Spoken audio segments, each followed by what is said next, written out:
Você está habituado a ouvir dizer que investimentos é nas bolsas internacionais, nomeadamente na americana. Pois fique sabendo que a bolsa portuguesa tem um comportamento interessantíssimo. E é isso que vamos ver no programa de hoje. Venha daí.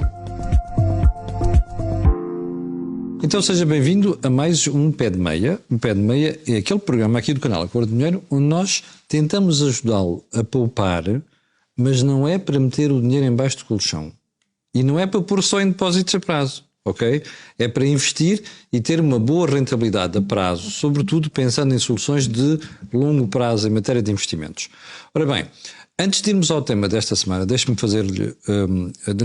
recordar-lhe que o programa é possível graças às parcerias que nós temos, a saber, com o Bluecrow, com a Square Management e também com a Optimize. Aliás, para falar a Optimize, tenho aqui à minha frente o Pedro Lino, como sabem, cliente regular aqui do programa, e hoje vamos falar de um tema diferente. E agora vamos para o tema. Qual é que é? Vamos falar da Bolsa Portuguesa, imagino. Porque normalmente nunca falamos da Bolsa Portuguesa e há pessoas que quando falam da Bolsa Portuguesa dizem, não interessa e tal. Não é bem assim e vamos perceber porquê. Pedro, porque acho que escolhemos a Bolsa Portuguesa. Bom dia, Camilo, bom dia a todos. É verdade, a Bolsa Portuguesa tem sido muito subestimada e não tem sido vista, olhada pelos investidores, um pouco pelo que aconteceu nos últimos 15 anos. E os últimos 15 anos foram saídas de empresa trágicas, saídas, algumas forçadas, outras e falências. E eu acho que há muitos investidores... PT, a Novo Banco, não, na altura era o BES. Depois o Banif. Pessoas queimaram-se com isto tudo e assustaram-se. Sim, Banco Popular, que estava cotado em Portugal e em Espanha, ou seja, as pessoas assustaram-se e até mesmo quando investiram em obrigações, principalmente da PT e do BES, muitas perderam tudo, ainda não conseguiram recuperar uma parte desse capital. Isso, o que é que originou? Originou que as pessoas ficassem muito relutantes em voltar ao mercado português, porque quando estamos queimados, gato escaldado, de água fria tem medo. E as pessoas estão muito escaldadas no mercado português e deixaram de olhar por isso simplesmente. No entanto, aquilo que gostávamos de alertar é que o mercado português tem tido performance muitíssimo boas e que depois de um período que foi um período complicado, seja da intervenção da Troika, das falências, houve uma reestruturação das empresas portuguesas e as empresas que sobreviveram e que agora estão cotadas no mercado português são empresas bastante bem geridas e que até têm bom retorno em termos de dividendos e em termos de apreciação do preço das ações. O comportamento em bolsa. O comportamento em bolsa. E muitas vezes fala-se muito das empresas estrangeiras e das bolsas estrangeiras e deixou de se olhar para o mercado português, mas acho que importa fazermos aqui uma pequena reflexão porque que o que é nacional também é bom. Sim, até porque o Pedro tinha dito aqui há várias semanas que com o comportamento errático da Bolsa Americana havia muitos investimentos que estavam a ser desviados pela Europa, inclusive dos próprios fundos que a Optimize gera. Exatamente, e muito mais para a Europa. Nós desviámos também uma parte do investimento dos Estados Unidos para a Europa e para o mercado português, que tem tido uma performance muito boa. Este ano já está com mais de 11% de valorização. Vamos ver isso agora. Temos o primeiro gráfico a aparecer, que é o do PSI, ou seja, Portuguese Stock Index simples. Este era o PSI, o chamado PSI 20, que agora não é 20, já não é 20, mas em 1993 ele foi criado com uma base de 3.000 pontos. Se olharmos a evolução ao longo dos 20 ou 32 anos, ou 30 e poucos anos, o que nós vemos é que o índice atingiu um pico no ano 2000, depois em 2008 e supostamente está muito longe dos máximos. Ou seja, o índice neste momento está a 7.000 pontos, o que significa que quem investiu em 93 só tinha uma valorização de pouco mais de 100%. Pois. E se olharmos, 100% parece muito, mas em 30 e poucos anos, na realidade é pouco, porque não compensaria o efeito da inflação. Mas isto é o PSI, só a evolução do preço. Sim. Não considera outro tipo de rendimentos, como sejam o reinvestimento dos dividendos. Ok, temos a seguir um outro gráfico que já é mais elucidativo. Sim. Agora, este gráfico azul compara é o PSI 20, que se chama Total Return, que incorpora o reinvestimento dos dividendos. Ok, Também ou seja, aquilo que as empresas pagam, mas é tudo reinvestido. Outra vez em compra de ações. Por exemplo, se uma empresa distribui 5% de dividendos, esse dinheiro não é retirado, mas é voltado a reinvestir nas ações. E dá aquele gráfico azul. E aqui o que nós vemos é que quem tivesse reinvestido sucessivamente os dividendos, não tinha 100%, tinha mais de 7 vezes, mais de 700%. Brutal. Brutal. E isto também vem ligar com um conceito que já explicámos aqui, que é o efeito de capitalização. Que ainda na semana passada, se Vossa Excelência estiver recordado, o programa que fizemos aqui com o Pedro também sobre o Warren Buffett, explicámos isto, não é? A grande estratégia é sempre investir, saber onde é que está a colocar o dinheiro e não mexer naquilo. E, sobretudo, reinvestir aquilo que são os dividendos, como você vê aqui pelo gráfico azul. O Pedro explicou muito bem. No caso do PSI 20 normal seria 100% e olhe para ali. 7 vezes. 7 vezes, ou seja, o facto de estarmos sempre a reinvestir os dividendos que recebemos tem um efeito brutal e o que se vê a longo prazo, ou seja, o PSI 20 neste momento, o PSI 20 considerando esse reinvestimento dos dividendos está em máximos históricos. Ou seja, está acima do pico de 2008, inclusive. Está acima do pico de 2008 e atenção, nós tivemos falências de empresas, é verdade, empresas que desapareceram, ou seja, este índice considera tudo. O BES que desapareceu, leva em conta as desgraças todas que houve. Leva em conta as desgraças todas, ou seja, mesmo com todas as falências em Portugal, quem tivesse reinvestido os dividendos estava hoje como nunca esteve. Agora deixa-me fazer um parênteses. Você, quando ouve os políticos falarem sobre o mercado de capitais, é que é tudo uma desgraça, certo? Que é casinos, que é falências, perder dinheiro. Olha ali para o gráfico. E agora faço o raciocínio que o Pedro fez, que é, vamos pegar no investimento em ações, somar a isso os dividendos, aplicar esses dividendos e olha ali a rentabilização. Está acima, como diz o Pedro, a níveis históricos. Agora compare isto com a retórica política idiota dos últimos tempos e percebe que o mercado de capitais não é casino nenhum. Isto é ciência. Sim. Não é, Pedro? Para alguma coisa, essas pessoas perderam as eleições. Exatamente. Para alguma razão a esquerda perdeu as eleições. Os números, as pessoas depois fala-se, há quem investe em mercado está cada vez melhor. Pois está. Quem segue, quem tem disciplina e quem vai reinvestindo os dividendos, claro que está melhor, porque as empresas também continuam a captar mais investimento e continuam a entregar valor. E é isso que nós vemos, é a valorização do PSI. Agora, há uma questão que é os impostos. Por exemplo, as pessoas, quando recebem dividendos, têm uma tributação de 28%. Sim. Por isso, há que procurar veículos que maximizam a questão fiscal, porque o que nós estamos a ver é se reinvestíssemos o dividendo bruto. Sim. Ora, em termos individuais, isso nem sempre não acontece, porque nós recebemos, por exemplo, de 1 euro de dividendos, só recebemos 72 cêntimos por custo. 28% da taxa de imposto. Vão para o Estado.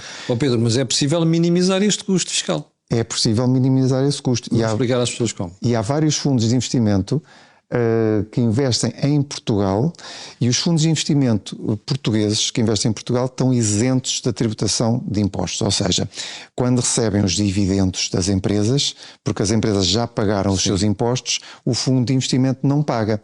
Por isso, reinveste o valor bruto e daí ainda aumentar mais o efeito de capitalização, que é, eu não estou a investir o dividendo líquido, descontado de impostos, estou a investir o valor bruto. Ou seja, isto ao longo de 10, 20 e 30 anos, que é o que vimos aqui, tem um efeito brutal. Mais uma razão para nós dizermos aqui que você não investir em ações concretas, sempre investir em investidores institucionais, nomeadamente em fundos de investimento, porque, está a ver, a vantagem fiscal é evidente. Você paga menos 28% de taxa de imposto. E a questão da diversificação, por exemplo, se eu tivesse um portfólio de ações muito concentrado no BES e na PT, hoje realmente não tinha nada. Mas a vantagem de investir em fundos é pela diversificação. Sim. E eles acabam por recuperar. Podem ter um período menos bom, pode haver alguma falência. A longo prazo ganham sempre. A longo prazo ganham sempre. E esta é a prova do mercado português que, com tanta falência, quem investiu e apesar de tudo tem aquela rentabilidade. Tem esta rentabilidade, nunca teve tanto dinheiro. Azul. Pedro, temos ainda o gráfico seguinte. Vou pedir à Regi para colocar no ar. Sim, o gráfico seguinte com a linha laranja é um fundo que nós lançámos em dezembro de 2021, numa altura em que ninguém gostava do mercado português e nós pensámos, bem, o mercado português com a distribuir dividendos tão bons, este efeito de capitalização, uma vez que nós não pagamos impostos no fundo, o reinvestimento sucessivo a longo prazo tem um efeito brutal. E curiosamente, a evolução da cotação do fundo está muito próxima do Total Return, porque é aquele índice teórico que contabiliza o reinvestimento dos dividendos. E por isso, o que este fundo, especificamente da Optimize, que é o Portugal Golden, faz é pega em 75% está investido em ações, 25% está em obrigações, mas todos os dividendos que recebe continua a reinvestir. E os juros das obrigações portuguesas também. Continuamos sempre a reinvestir. Oh Pedro, quem tivesse investido no fundo nessa altura, neste momento, estava a ganhar quanto? Nos últimos 3 anos e 4 meses estaria a ganhar 45%. Vá lá. Está a ver? Com todas as vicissitudes do mercado. 45% desde 2021. Diga uma coisa, você consegue isto em depósitos a prazo? Consegue. Agora imagine isto a 20 e 25 anos, a preparar a sua reforma. Faz toda a diferença, não faz? É verdade, nós nem nos PPRs, nem em fundos mais agressivos temos conseguido rentabilidades tão interessantes desta ordem de grandeza, porque lá está, o facto de termos empresas em Portugal que pagam 10% de dividendos, 7, 6 e 5, e continuamos a reinvestir isso ano após ano, tem um efeito brutal. Por exemplo, 7% ao ano se capitalizarmos ao fim de, acho que é 6 ou 7 anos, temos 100% do capital. Ouviu bem ou não? É o efeito da multiplicação. Sim. E este fundo replica isso e não tem tanto risco quanto o PSI, porque nós queremos ter à volta de 25% em obrigações, até para há este pormenor, ou seja, Pedro, o fundo não é só de ações, tem obrigações. Tem obrigações. Dá alguma estabilidade. Dá alguma estabilidade, agora pagam à volta de 4,5% em obrigações portuguesas. É bastante bom e no fundo dá esta almofada, e se um dia o mercado de ações corrigir, até temos a possibilidade de comprar mais. Imagem seguinte. Então, este também é interessante. Este é muito interessante, porque ultimamente nós temos vindo a ver mesmo nas redes sociais muitos influencers, e que a Comissão de Mercados já alertou para as pessoas terem cuidado, e que falam muito de mercado americano e americano. Toda a gente olha para o mercado americano. Este gráfico compara o mercado americano com o fundo que nós lançamos.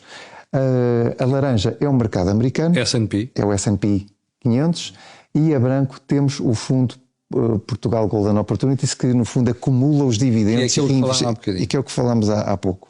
E o que nós vemos é que desde que ele foi lançado em dezembro de 21, esteve quase sempre a bater o S&P 500, com exceção de setembro até fevereiro deste ano, mas o que nós vemos agora é que em euros existe uma diferença de 12%. E estamos a falar um índice, um fundo português que não está 100% investido em ações, tem menos risco, 25% de obrigações, menos risco, e que está a bater o S&P 500. Eu acho que se alguém dissesse que tínhamos um fundo em Portugal ou que o mercado português batia o S&P 500, ninguém... Ainda por mais lançado em 2021. Lançado em 2021. Tivemos a guerra da Ucrânia, tivemos agora mais recentemente esta agitação toda à volta das medidas do Sr. Trump. E vimos esta correção recente dos mercados, principalmente o mercado americano, a desvalorização do dólar, que já está aqui implícita. E o que nós vemos é que é um fundo mais estável e no fundo é alertar as pessoas que o mercado português tem oportunidades interessantes. Vale a pena. Vale a pena.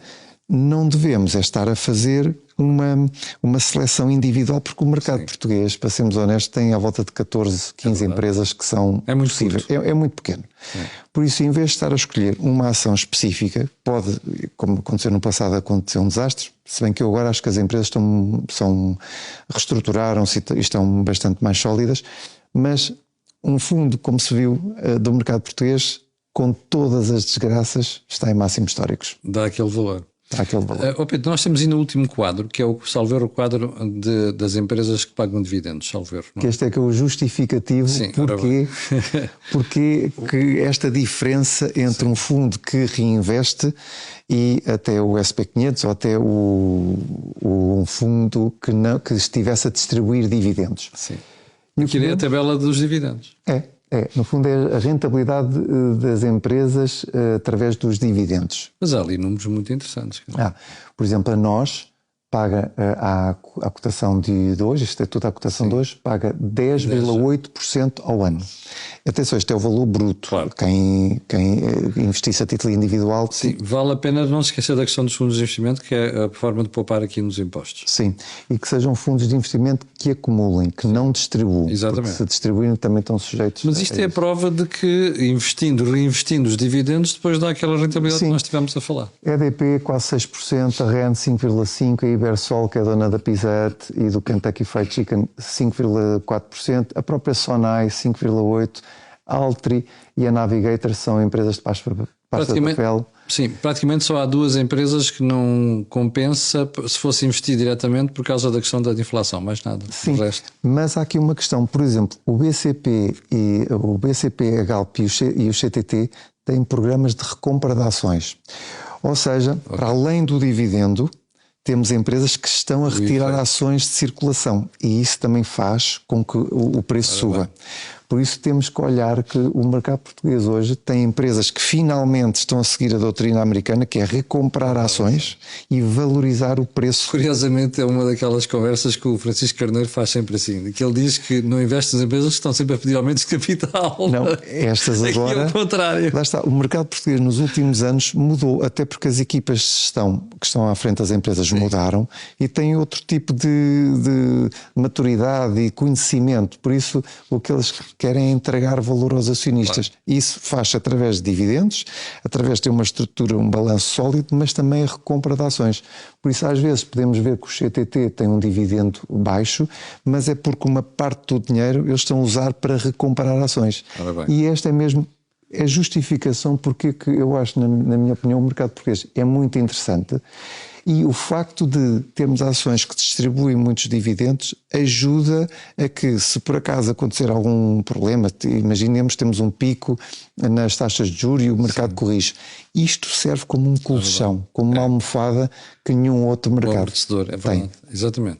Pedro, olha, uma perspectiva muito interessante. Olha, nem eu me tinha percebido disto em relação ao comportamento da Bolsa Portuguesa. Não é, e a razão pela qual as empresas portuguesas pagam bons dividendos é que o mercado português é um mercado periférico. É um mercado de pequena dimensão. Tem que atrair os investidores. Tem que atrair os investidores. E estas empresas perceberam que depois de tanto escândalo, depois de tanto problema de credibilidade, a forma de tentar voltar a atrair as pessoas para o mercado é dando-lhes uma estabilidade, dando-lhes algum dividendo recorrente, agora recomprando ações. E eu acho que isto tem passado à margem de muitas pessoas e como há pouco Camilo disse, a longo prazo, isto dá muito mais do que os depósitos a prazo, à ordem. E o meu conselho é fundos que acumulem. E fundos de investimento, primeiro, têm vantagem fiscal. Segundo lugar, fundos que reinvistam aquilo que são os dividendos. Terceiro, não se esqueça, nós não estamos aqui a dizer para você tirar todo o dinheiro de depósitos a prazo, mas pelo menos tire uma parte dele, não ponha todos os ovos no mesmo cesto. Sim. É para isso que servem aqui os programas. Já agora só uma última questão. No caso dos fundos de investimento, o ano passado foi passada uma lei pelo Governo que reduz a tributação dos fundos de investimento ao fim de 8 anos. Ou seja, fundos como estes, em vez de 28%, que é o que as pessoas pagam individualmente, pagam 19,6%. Ou seja, o investimento a longo prazo, em fundos que capitalizam os dividendos, depois ainda tem um benefício que é, por termos paciência... impostos. Exato, pela paciência somos recompensados. Em vez dos 28%, temos 19,6%. Por isso, diversificação, taxa, capitalização e uma tributação mais baixa, eu não sei o que é que as pessoas estão à espera. É uma combinação ganhadora. É isso mesmo que o Pedro acaba de dizer. Eu não sei o que você está à espera. Ok? Bom, já agora desculpa, só mais uma coisa, eu acho que assim tenho que referir, por uma questão de conflitos de interesse. Eu estou investido neste fundo, por isso eu e a minha família também temos uma... Mas isso só reforça a confiança que o Pedro tem nos investimentos. Sim, mas acho que devemos ser transparentes, que é o facto de dizer que eu estou a falar do fundo, mas também acredito nele e também tenho investimentos pessoais. Olha, é como diz o Francisco Carneiro quando vem aqui, tem o dinheiro dele e da mãe lá investido. Portanto, também é verdade. Isso é uma boa garantia. Foi o pé de meia desta semana. Quero agradecer ao Pedro, que eu não me tinha percebido deste pormenor de comportamento da Bolsa Portuguesa. É sempre uma perspectiva muito interessante. Já sabe que o pé de meia é possível graças às parcerias que nós temos, a saber com o Otimais, que está aqui à minha frente, com a Bluecrow, mas também com a Square Management. Fique bem, nós voltamos na próxima segunda-feira. Muito obrigado. Até à próxima.